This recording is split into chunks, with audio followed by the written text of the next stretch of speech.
island of everlasting happiness. So you won't find any man-made structures, any pathways.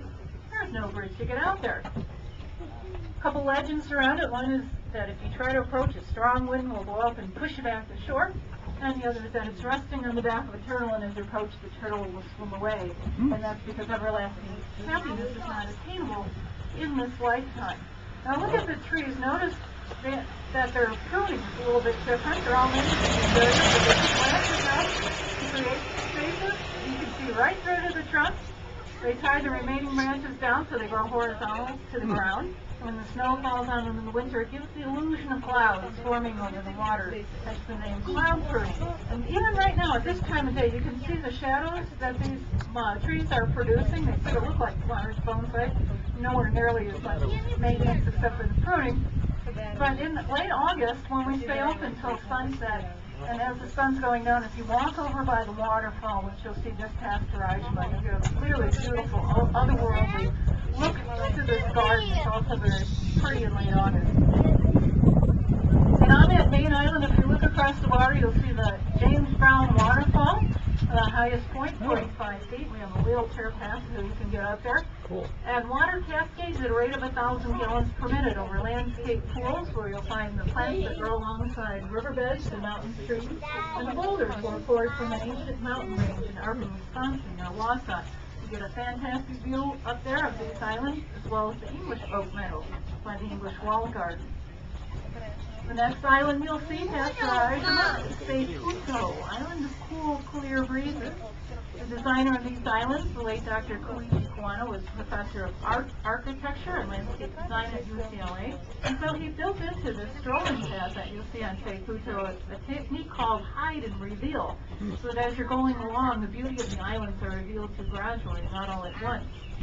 There's a viewing arbor on Sefuto for a spirit of resting. And if you sit in there, you'll see the sand and the pebbles make to symbolize waves crashing on the shore. Look along the base of the island. You'll see some plants anchored on shelves in the water, some wood made to look like bamboo.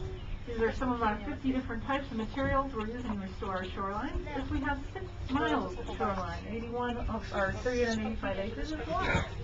At the end of Sefuto, there's some people standing on the zigzag bridge with no rail around it to force you to slow down, stop, look where you're going, appreciate where you're at, smell the flowers while you're here. That zigzag pattern, the legend is that evil spirits are confined to traveling in a straight line. So if you cross that bridge, they zig and zag, they fall off in the water, and you can leave them there. You also get a fantastic view of the Schoen building on Cayunto, the island of the auspicious cloud. That building was modeled after the summer retreat of the 17th century samurai. It is filled over water to catch cool breezes. In the water at the base of it, you'll find 7 boulders, each representing an island of Japan. To get to these islands, you're going to want to go through the visitor center to the main island. It's the only way out here, as well as to the fruit and vegetable island.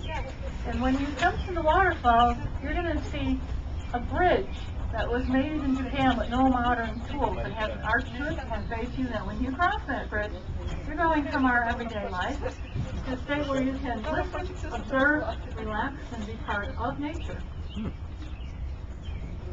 Now that's one style of gardening, to give you an idea of how other cultures landscape. And as we pass the Japanese islands, you see at the end of the main island here on the right, a bridge of steel and cedar, the Arch Bridge, leading over the Great Basin to the second largest of our 9 islands, Evening Island.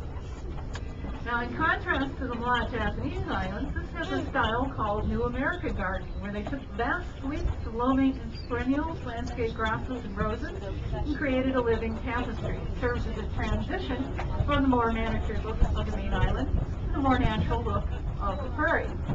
You'll find the Carillon out on the main island, a 60-foot tall brass bell tower of 48 brass bells cast in the Netherlands and brought to the garden in the 1980s. The lightest bell weighs about 24 pounds, but the heaviest is 5,000 pounds. To give you a little reference there, the Liberty Bell was only 2,800 pounds. So this has 4 full octaves. It's a musical instrument. It's played by striking keyboards and foot pedals. And we have carolers that come from around the world to give free concerts on, and it's been on Monday nights from June through August. This is a real dynamic area right here. You'll see on the right 1 of 2 living laboratories, the Lab and Sun Plant Evaluation Garden.